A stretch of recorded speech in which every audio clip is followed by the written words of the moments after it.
It's always a big series. I mean, what is left to say when you go up to Gainesville to play? Well, I think anytime you play Florida or Florida State is our biggest rivalry, so it's always fun to play, and it's always exciting. Both of them have very good teams. Both places are very tough places to go play at. It's always a challenge, and it's something that you find out where you're at, and you get some questions answered normally when you play these people, and it's a challenge to go up there and win the series. And that's where our goal is. Seems like all the kids that we talk to, they try to downplay it. Yeah, it's just another game and all that. That's good to have that in the psyche, right? Well, it's not just another game. It's a big game, and playing the Gators is always a big series every year, just like it is Florida State. I mean, it doesn't matter whether it's conference or non-conference. It's Florida or Florida State, and both of them are kind of the same way in my mind. From a coaching perspective, how much do you look forward to finding out? Okay, this guy's got a little more, a little more juice when it gets ramped up. I enjoy playing good competition. I can't tell you I'm looking forward to going to Gainesville. Because I'm really not. I don't like going up there very much. But it's always a challenge, and to go up there and play, I'd rather be playing them at home like we all would.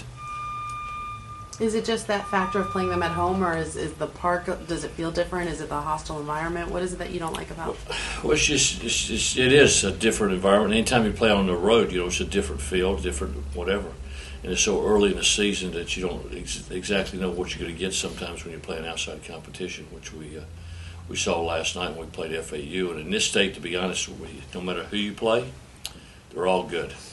And if you don't play good, then you lose, because everybody in this state has got good programs and are well coached, and a lot of talent in this state, and most of players are from in-state with all these programs. From what you can tell, early on, how much different are they than the team you guys hosted last year? Well, Florida's our team is different because we have a couple of additions, with offensively. But the biggest difference in our team is just the fact our 2-3-4 side pro in our rotation.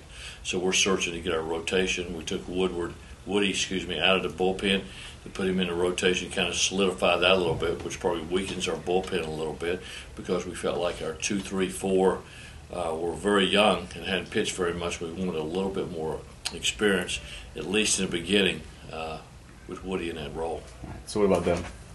Oh, they're good. They're always good. They always got a lot of talent. I mean, they recruit well. They got a lot to offer. It's a state school. It's inexpensive to go there. They can get anybody in they want. They can play, and they have a lot of advantages, and that's good for them. Which rivalry is more heated, Coach? This one or Florida State? Well, they're both. It just depends on who you're playing that weekend. I mean, I got a little bit of extra incentive probably for me going to Florida State and playing, just because the fact I coached there for a year and a half. I really say I was spying there for a year and a half. I wasn't really coaching, and I was there spying for a year and a half. And my relationship probably with Mike Martin's a little different than Sullivan. What about Malik? I want to ask you about his first week, hitting the home run and all that. What you seen from him? Well, Malik's a very good athlete, and as Coach Golden, we talk a lot, and as he told me, he's a really good athlete. He says he's faster than he thought he was when he recruited him, and he's learning how to play. He's concentrated more on football, I feel like, in his career versus baseball, which is the case a lot of times, because in the summer the football guys, they don't get to play baseball. As kids in high school, because the football guys got them working out. Just like with us, Malik won't be able to go away and play this summer like you would like for your players to play.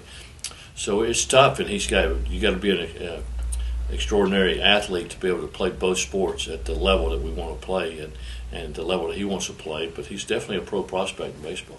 What about the dedication mentally and the challenge that he has with time management? All of that goes into it. How do you think he's handled this first week? Well, he's fine. It's tough, no question for him. Just the challenge of taking care of yourself, and I've talked to him about that. Make sure he eats right, make sure he goes to bed, make sure he does all those things and gets his rest, because the demands of trying to do both at once. And he's got all of his classes on Monday, Wednesday, Friday, so he can go to some of the football stuff on Tuesday, Thursday, Saturdays. But his number one priority in the spring is baseball, and he hasn't missed any baseball, but he did come in tired on Tuesday, I got to tell you. So it's a challenge for him. Jim, do you think a guy like him, you said he's definitely a pro prospect in baseball, but do you think a guy like him is better off just choosing one and going with one at one point? Well, he's on football scholarship. I hope he doesn't choose, because he would have to choose with their scholarship, I guess. No, I like to have guys who can do both, and we've had, a few guys over the years have done both, and some of them ended up being pro baseball players, and some of them being pro football players, but everyone ended up being pro something.